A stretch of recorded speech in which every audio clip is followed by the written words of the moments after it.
Welcome to Beardy, Bruce Lee Central. This is how you then make the adjustments, and that's why I always say everyone cannot train the same training routine because everyone has a different body. Hey, I'm Arnold. As if you didn't know. But anyway, come and work out with me.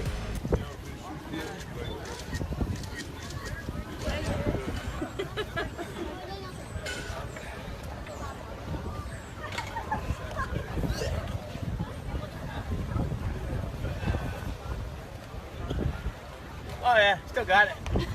Oh yeah.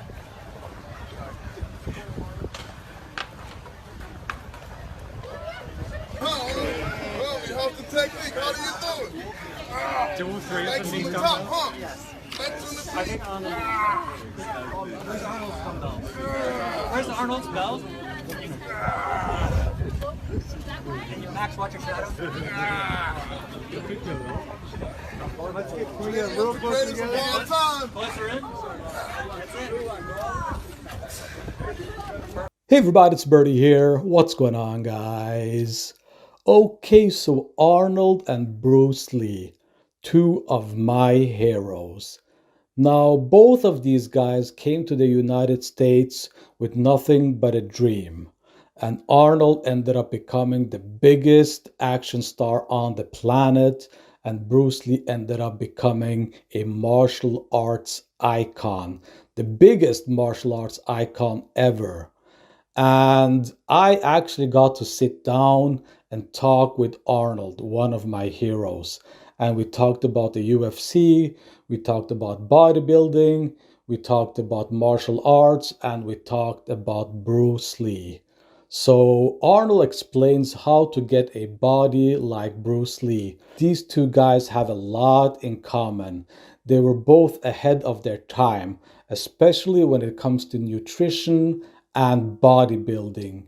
So enjoy this interview, guys, and remember one thing. This is Arnold we're talking about, okay? He knows what he's talking about. He knows exactly how Bruce Lee got that body, okay? And the simple answer is, of course, hard work. There's no substitute for hard work. But Arnold has some real great insight on how to get a body like Bruce Lee. So here we go, guys. Enjoy. Obviously, you must be a guy when you ask a question like that, because usually women would say, how do I improve my outer thigh or my inner thigh? They're flabby, or the back of the arms are flabby, or how can I make sure that my breasts are becoming a little bit more firm? And then they will go to the stomach. But guys, I see a guy, I just saw a guy the other day in Gold's Gym, an old friend of mine, who always was muscular. You know something? That now 20 years later, I've seen him for the first time again, he was still muscular. But all of a sudden he had the gut sticking out to here. It literally looked like he was 8 months pregnant. But everything else, the calves, the thighs, the arms and everything when he trained was still muscular. So it was only the stomach, because that's where guys get attacked, it's the stomach. So it's the simple rule is, whenever you eat fattening foods or you get older and your metabolism slows down, where does it go first with the guy? It goes to the stomach. But also when you now go on a diet, the first place that it leaves is the stomach. So there is really no specific diet for the stomach. It's just in general, you want to lose body fat. Your body fat maybe is at 15%, you want to get it down to 12% or to 10%. And the way you do that is by burning more calories every day than you eat. So what you want to do is let's say to take 2,000, the number 2,000.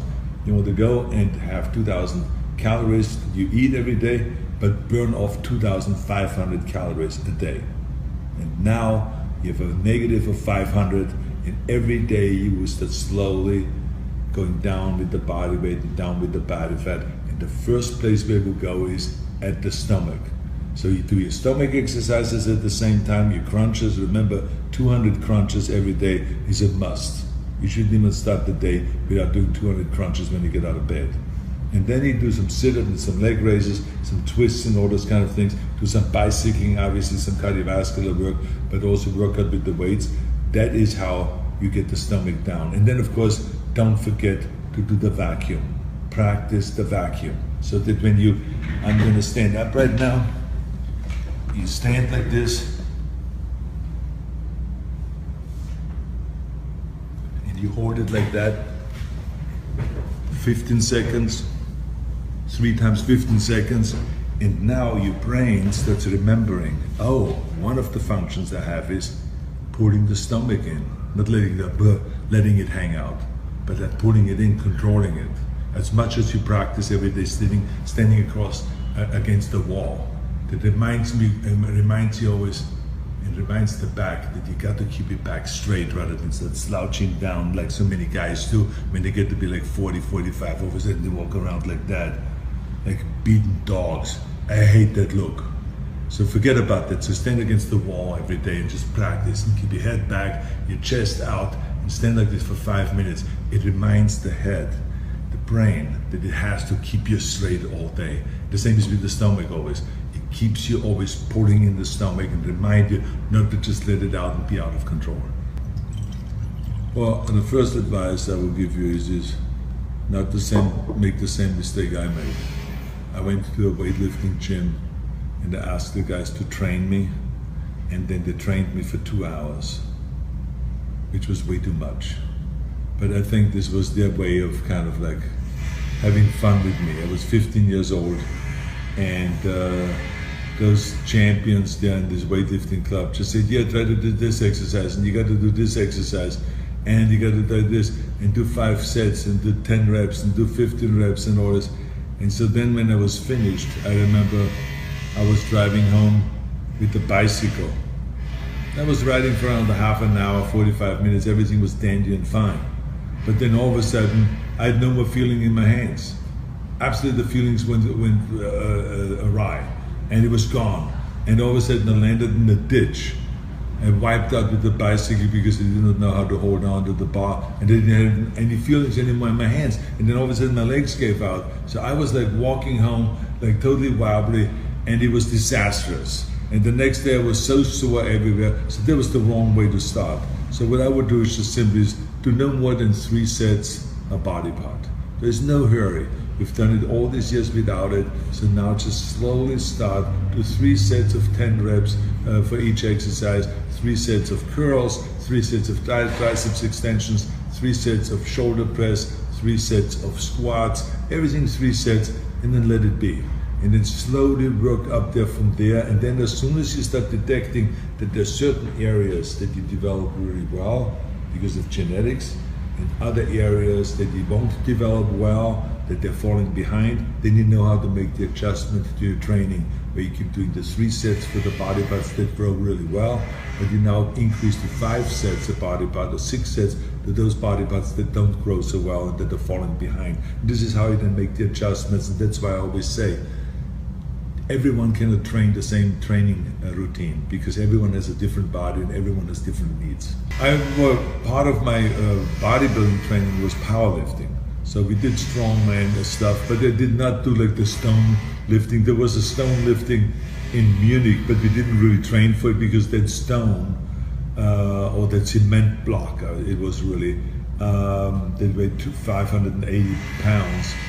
It wasn't really available all year. So they would bring it out at Beer Fest, and then they will be available for 30 days. And so you can beat this 30 days, you can come there and you can be the day's champion, and they will register you and will write you down, and you get listed as one of the champions of the day. And then on the end of the month, all the 30 champions of this, each day, the champions, they come together on this one day and they compete against each other. So that's, and then that stone goes away again.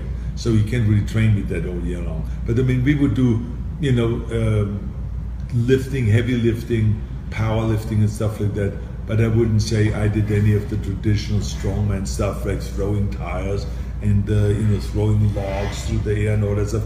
I never did any of that. I think the worst injury that I've ever had was my knee injury, which occurred in South Africa doing a combination of a squat when the weightlifting platform moved apart, and all of a sudden the legs started spreading, and I had 500 pounds on my shoulder, and the whole thing started collapsing, the weight falling over me and all this. And then the leg straightened out. I was shaking there on stage, and you know, my leg was shaking, and then pop, it popped back in. So I said to myself, you know, even though I was sweating and I was kind of almost passing out, I said to myself that, I can get up. And they helped me up, and I got up, and I said, I can walk, even though very, kind of slow, with a limp, but I could walk, so therefore I can do my posing routine. I just, remember not to be that kind of, to be careful. And then, sure enough, I would do my posing routine, and then the people were screaming, and I started getting carried away because people were screaming and applauding and standing ovation, that I would come back out on stage after an accident like that. And I totally forgot not to go down to my kneeling shot, where I had one leg spread out like that and one leg bent, and I'm doing my double bicep pose. And I went down like that, and then the knee went pop back out again. And then I fell over, and I was like in pain again, and I was shaking, and then it popped loud again and all that stuff. I mean, people heard it all the way to the back row. It was like wild. And so then I had to come back, and I had to get knee surgery. And then the doctor said, I had the cartilage surgery, meniscus, the kneecap was moved to the side, the tendon was torn, and blah, blah, blah. I mean, everything was wrong with the knee. But I had a good doctor by the name of Dr. Carter, from 𝘽𝙧𝙪 and 𝘽𝙧𝙪, from their office here, and I had good physical therapy afterwards, and within 4 months I could start squatting again and prepare myself for the 1973 Mr. Olympia competition, and my thighs were actually the best in 1973 because I really paid close attention to it and made this kind of like the priority principle. Joe Weed always talked about the Weeder priority principle, but this is what it was, where I did thighs first from that point on and really paid close attention to it.